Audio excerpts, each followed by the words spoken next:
Nation Applaudit.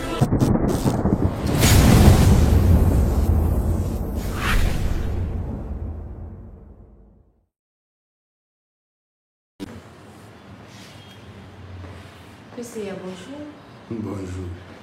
Bon, vous pouvez vous présenter quand même, bien que vous êtes une figure connue, vous pouvez quand même vous présenter. Je me nomme Maître Jean-Pierre Dikoma. Je suis le président du conseil d'administration de la Caisse générale du Parlement du Congo. C'est dans ce cadre-là que vous posez la question. Oui, c'est dans ce cadre. Alors, d'entrée de jeu, quelle est la santé aujourd'hui de la CADECO? La CADECO, nous l'avons trouvé avec des problèmes et les problèmes s'ajoutent sur le regard complice de l'actionnaire unique lui-même qui est l'État congolais, puisque vous savez que la CADECO n'a pas d'actionnaire. L'unique actionnaire, c'est l'État congolais. Et donc, la CADECO se trouve être l'unique banque de l'État congolais. L'État doit investir le moyen humain, matériel, pour qu'il soit boosté, pour qu'elle soit boostée. Et donc, nous sommes dans cette phase-là, avec autant de problèmes de gouvernance, de gestion, tout ça qui équipe l'entreprise. Voilà. Alors, vous avez suivi avec nous la sortie du VPM de l'économie Mokoko Samba concernant l'annonce de l'M23 et accès du relance de la CADECO au niveau de l'Est de la République, au niveau de Goma. Quelle est votre réaction face à l'annonce de Nanga et du M23? C'est tout simplement les humoristes. Je vais les qualifier des humoristes parce que Corneille Nanga ne peut pas confondre la CADECO à la CENI qu'il a gérée. Donc ici, nous avons affaire à une gestion d'une structure bancaire qui a des règles internationales différentes de la CENI. Et donc, qui était une centrale électorale pour la République démocratique du Congo. Les circuits de la CADECO ne sont pas les mêmes avec la CENI. Raison pour laquelle, quand je vois Corneille Nanga faire ses aventures qu'il fait à l'Est, je m'en moque. Je me dis, bon, en fait, il est en train de miser la galerie où ce sont des propos condescendants, destinés à ceux qui estiment que ce qu'il dit est vrai, mais avec d'abord le comportement qu'il développe à l'Est de la République n'attire pas la confiance de la population, parce que la banque, c'est la confiance. Et donc, quel prototype d'hommes qui vont gérer la CADECO dans les entités où ils se trouvent, avec des tueries, des menaces, des morts, des arrestations arbitraires, des brimades.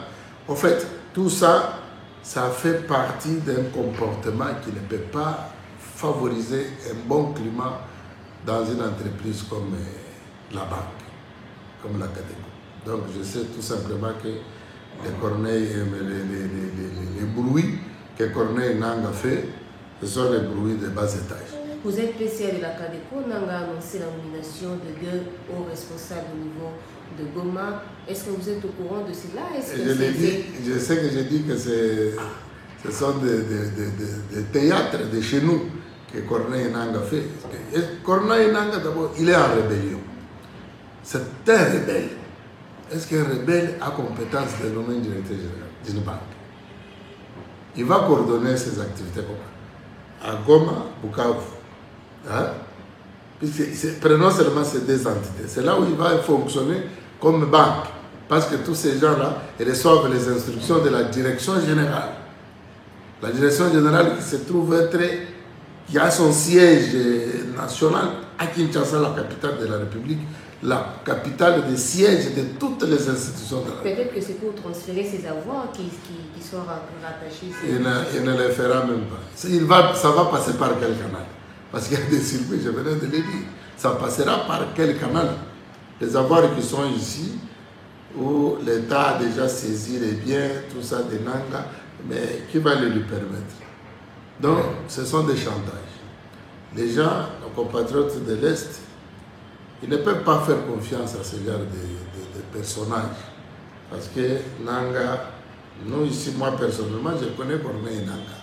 Parce que quand j'étais au parti, nous avons eu à prendre plusieurs contacts avec lui. Je le prenais d'un homme sérieux, un homme crédible, mais je suis désolé que je trouve devant un malade mental. C'est triste. Donc, ce sont des propos de ce genre auxquels nous ne pouvons pas croire. Alors, vous avez parlé tantôt de la santé triste de la CADECO. Alors, au niveau du gouvernement, est-ce que c'est vrai que le gouvernement a promis de projeter cette banque, cette caisse, de la restructurer? Est-ce vrai cette information? C'est des combats, d'ailleurs, par le biais du ministre du portefeuille, je cite Jean-Lucien Moussa, qui a fait son problème personnel pour l'émergence de la CADECO. Et donc, dans plus d'une rencontre avec lui, parce que c'est lui qui est la tutelle de notre entreprise, nous avons des échanges fructueux avec lui. Lui, il est répondant au gouvernement, capable de donner la situation de la CADECO d'une manière explicite, et nous y croyons que ça va arriver.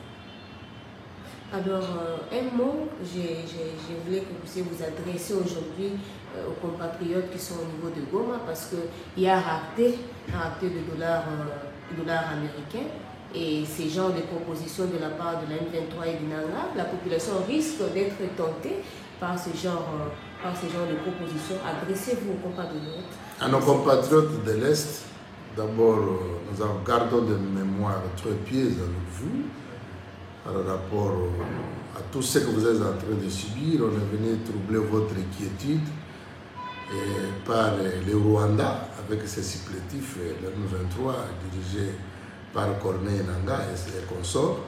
Nous estimons que c'est un vent qui va passer. Mao Tse-tung disait que nous connaissons les jours où la guerre commence, mais on ne connaît pas quand elle finit. Mais nous sommes de cœur avec vous. Par rapport à toute la situation que vous connaissez et que vous subissez, n'oubliez pas que le gouvernement congolais est loin de vous. Nous partageons la même douleur. Les stratégies, les moyens sont mis à pied d'œuvre pour que cette situation puisse prendre fin. Et donc, pour nos clients qui nous sont fidèles à la CADECO, nous vous demandons de garder votre mémoire froide, de ne pas vous hasarder de tomber dans les pièges de ces apprentis sorciers qui sont avec vous à Goma. Je parle de M23 et vous voyez vous-même combien vous êtes victimes. Les véhicules sont pillés, on les ramène au Rwanda. Les biens de Congolais qui sont à Goma sont pillés et sont ramenés au Rwanda. Et ce sont des catégories de ce genre d'hommes qui prêchent la démocratie, l'état de droit, la liberté. Et donc, vous-même, vous êtes mieux placé pour faire la bonne lecture. Jusqu'à la preuve du contraire, les activités de l'entreprise CADECO dans les zones occupées par la rébellion sont en berne, puisqu'on ne peut pas, nous n'avons pas des instructions à vous donner. Vous êtes dans un territoire occupé et vous devez suivre les orientations officielles que nous donnons, et c'est cela auquel vous devez répondre.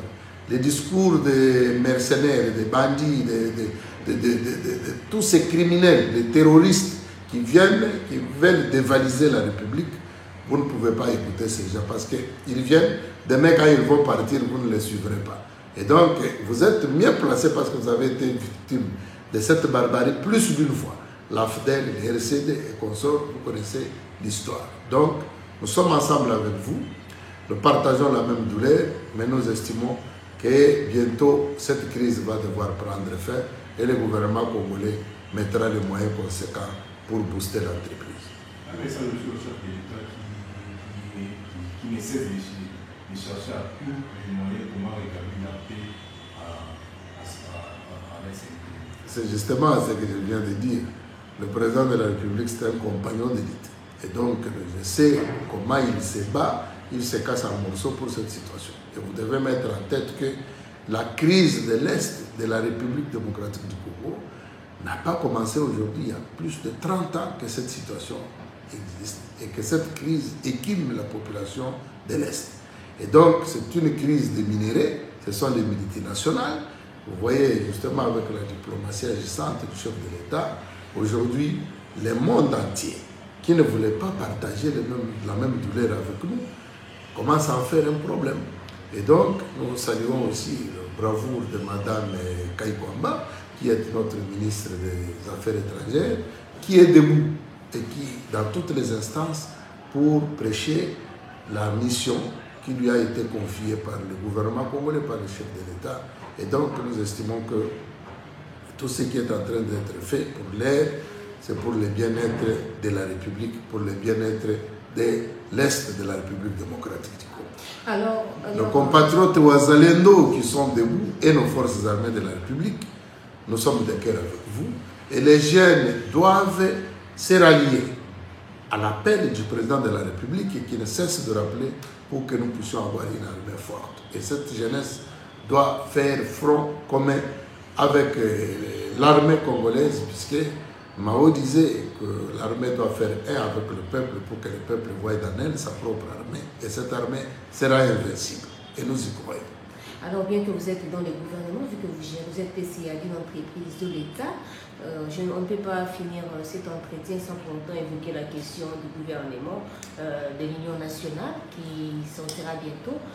Selon vous, quelle taille et quelle qualité pour ces gouvernements de la cohésion nationale, vu que nous sommes pendant le moment de crise? Nous avons déjà été reçus par le professeur Eberand qui est chargé de cette question. Et donc, en tant que parti politique, alors que nous recevait à la délégation qui était conduite par le secrétaire général Augustin Kabouya, et la taille du gouvernement. Vous voyez vous-même la taille de la République démocratique du Congo, ça pose problème. Et donc, les soucis que nous avons que le gouvernement soit réduit, que le train de vie des institutions, nous l'avons y a prêché plus d'une fois, soit réduit, et que le gouvernement présent ne soit pas un gouvernement des hommes complaisants. Il faut les hommes qui sont actifs sur le terrain, qui sont combatifs, lesquels peuvent soutenir le président de la République dans la démarche qu'il est en train de faire, puisqu'il lui-même est au four et au moulin. Et donc, il faut qu'il y ait les ministres qui sont debout. Nous n'avons pas besoin de dormir. Il faut les gens qui doivent marquer la présence sur le terrain. Nous n'avons pas besoin pendant cette période de bureaucrates et que les ministres doivent être les ministres du terrain, et je crois que la population va se retrouver dans eux. Voilà ce qu'on a dit. Votre dernier mot, si vous en avez, peut-être adressé au parti ou... Non, mais au parti, je crois que ce que nous devons être, c'est être derrière le président de la République qui est la haute autorité de référence de l'UDPS, derrière le secrétaire général Augustin Kabouya Chilumba, qui est le responsable du parti, secrétaire général et président d'intérim. Et donc, suivre le mot d'ordre, dans cette discipline, nous allons gagner. Sans discipline, même l'armée non disciplinée est vouée à l'échec et à la disparition. Et donc, j'espère que quand on est discipliné, nous allons escompter le résultat que nous attendons. Merci. J'ai dit. Merci. Merci beaucoup.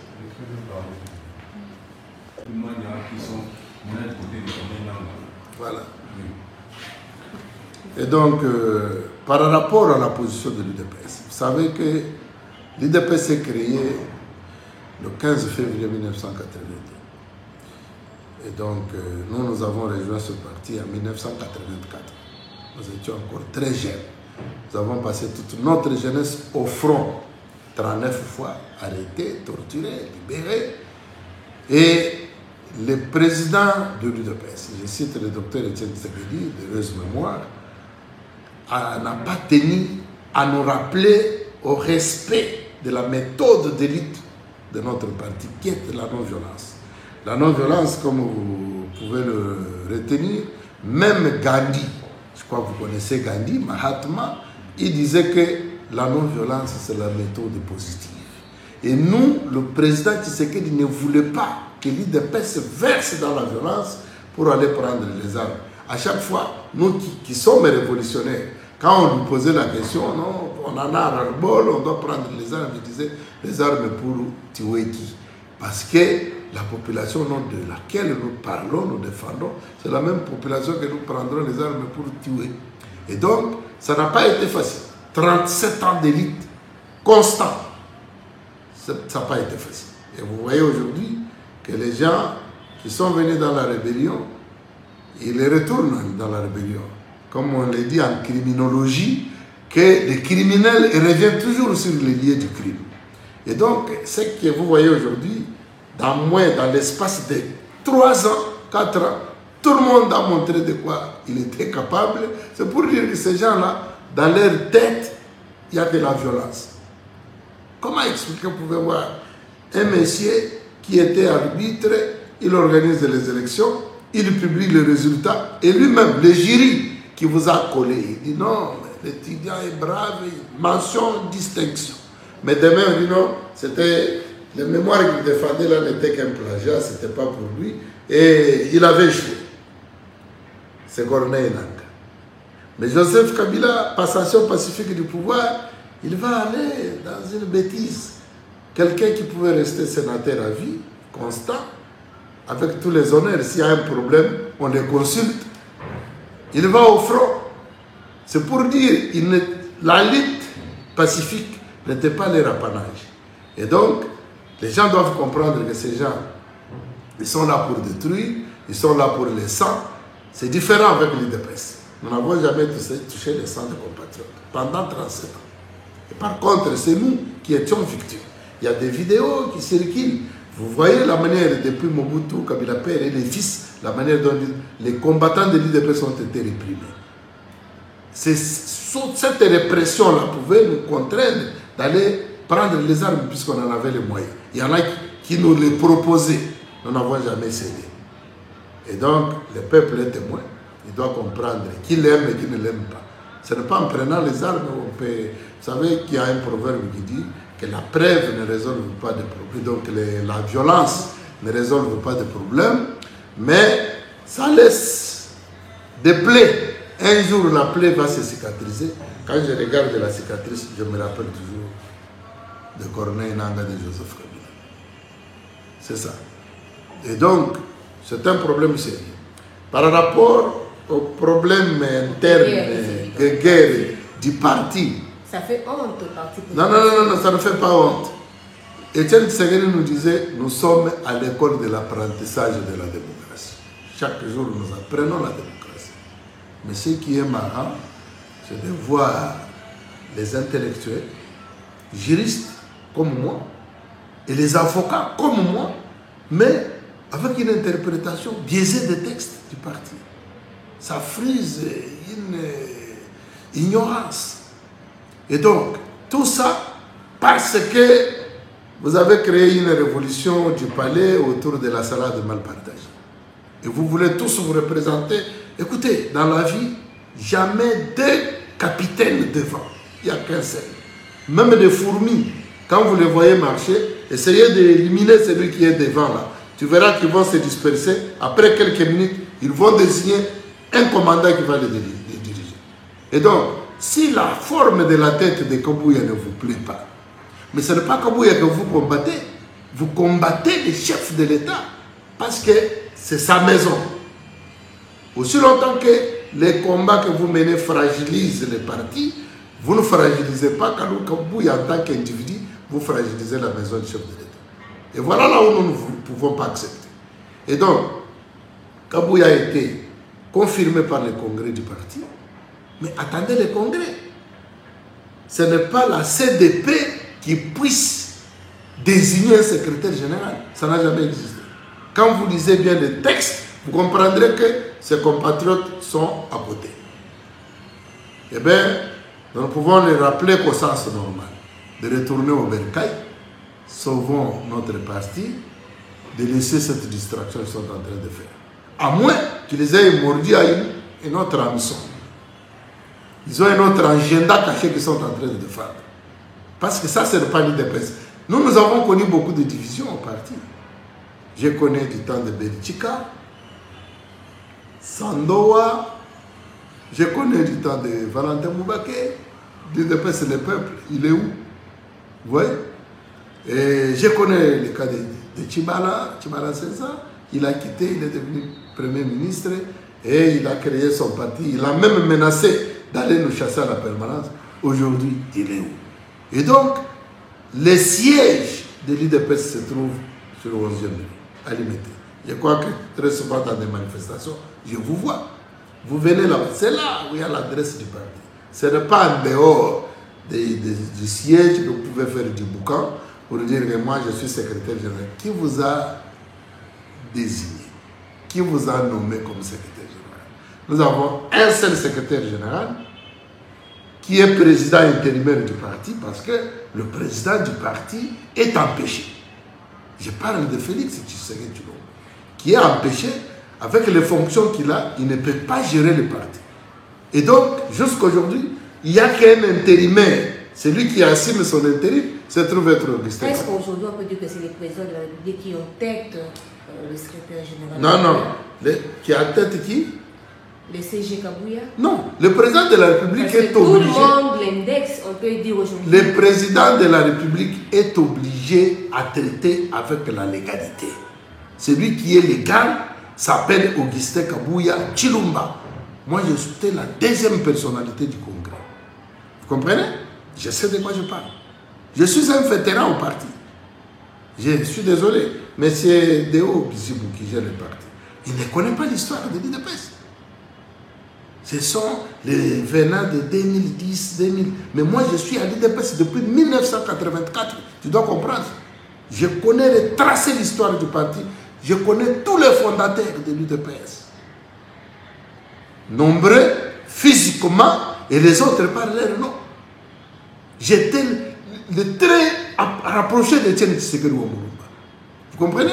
Et donc, ce n'est pas aujourd'hui que moi, l'IDPS est au pouvoir, que vous puissiez me trouver dans un circuit qui déstabilise, qui court-circuite l'action du gouvernement. C'est triste.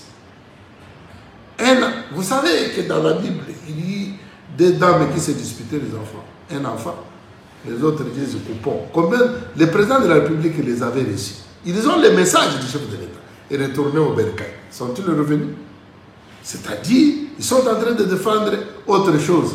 La Bible dit, ce n'est pas seulement en citant Seigneur, Seigneur, que je veux croire en vous que vous êtes avec moi, c'est en posant des actes que moi je vous demande de faire. Mais quand on leur dit, retournez au bercail, ils les retournent. Voilà, il y a un problème. C'est-à-dire que ces compatriotes-là sont dans les chemins des autres, les Tchibala et consorts. Ils ne sont plus d'IDPS.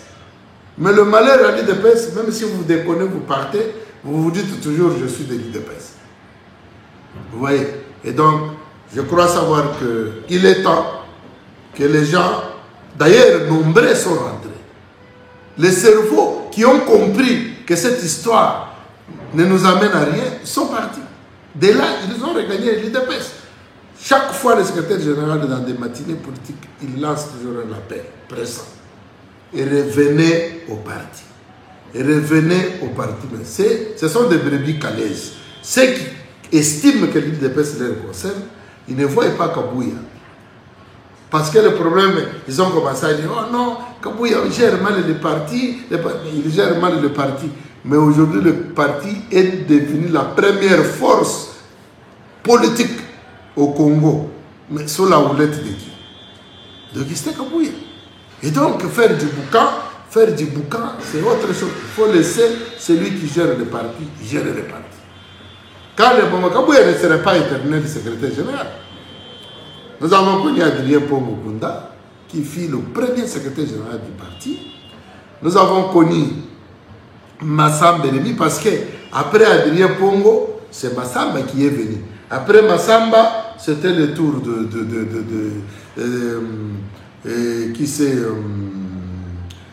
après Massamba Rémi, c'est Moutanda Alexis. Après Moutanda Alexis, c'est Kabound. Non, avant Kabound, non, après Massamba, c'est Moutanda, Jacquemain Chabani. Après Jacquemain Chabani, c'était après Jacquemain Chabani est venu